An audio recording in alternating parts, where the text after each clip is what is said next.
TV चैनलों पर बक बक करने से जंगी नहीं लड़ी जाती। जब बंदूक की नाली से गोली निकलती है ना, तो इसका दाम चुकाना पड़ता है हुकूमत को। जब कोई मिसाइल फायर होता है ना, तो उस बारूद की कीमत अवाम से वसूल किया जाता है। पाकिस्तान में पानी के दो ही साधन थे, एक तो सनी पाजी ने उखाड़ दिया और दूसरा हमारे मोदी जी ने बंद कर दिया। मेरे को तो समझ नहीं आ रहा ये करेंगे क्या है। मुंह के ही मरेंगे भैया, मुंह के मरने के काम है खड़े तो। क्योंकि ये देश और किसी के लिए रुकेगा नहीं, और ये बात क्लैरिटी होनी चाहिए, पाकिस्तान की बर्बादी तय है। पाकिस्तान को भारत का अंग बना लीजिए।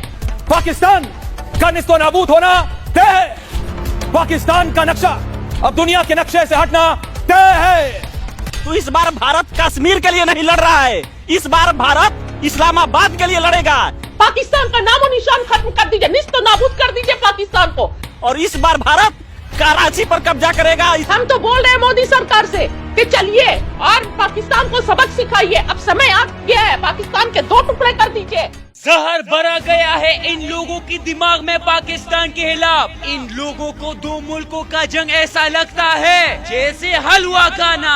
इन लोगों को जंग की रिएक्शन का कोई पता नहीं। ऐसी लोगों की वजह से कोई देश आगे नहीं जा सकता। ना ये लोग हकीकत से खबर है, ना ये हकीकत जानना चाहते हैं। बस टूट पड़ो मोदी साहब, यही इनका मिशन है। इतनी नफरत आखिर इन लोगों में क्यों है? इन लोगों की इंसानियत कहाँ गई? नरेंद्र मोदी ने एक ऐसे धर्म युद्ध का बुनियाद रखा है जो हिंदुस्तान को तहस नहस कर देगा।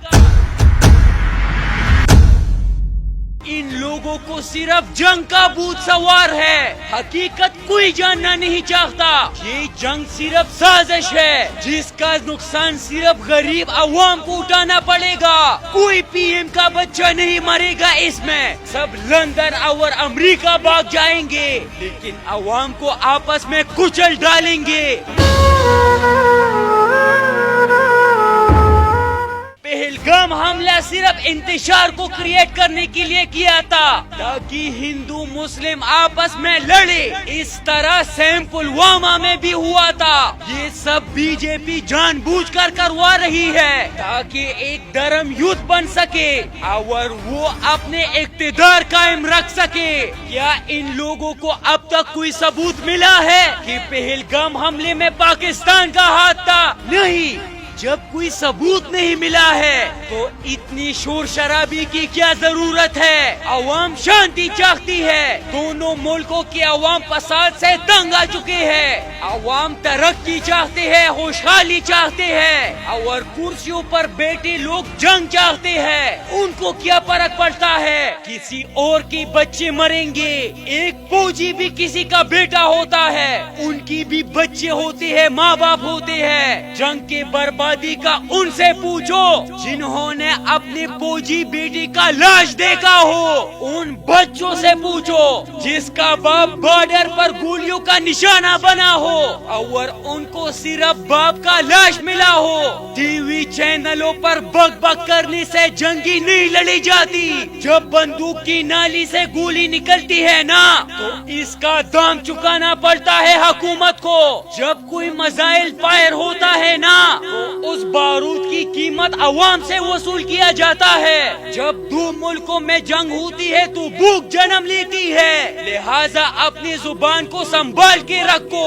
अमन का बात नहीं कर सकते तो अच्छा है खामोश रहो। आतंकी सबसे बड़े हमले पाकिस्तान में हुई है। हमारी मस्जिदों में ब्लास्ट होती है, मदरसों में मासूम बच्चे शहीद की जाती है, स्कूलों पर हमले होते हैं, स्कूलों में बेगुनाह बच्चे शहीद की जाती है। तो क्या ये मुसलमान करते हैं? आतंकी का कोई धर्म नहीं होता।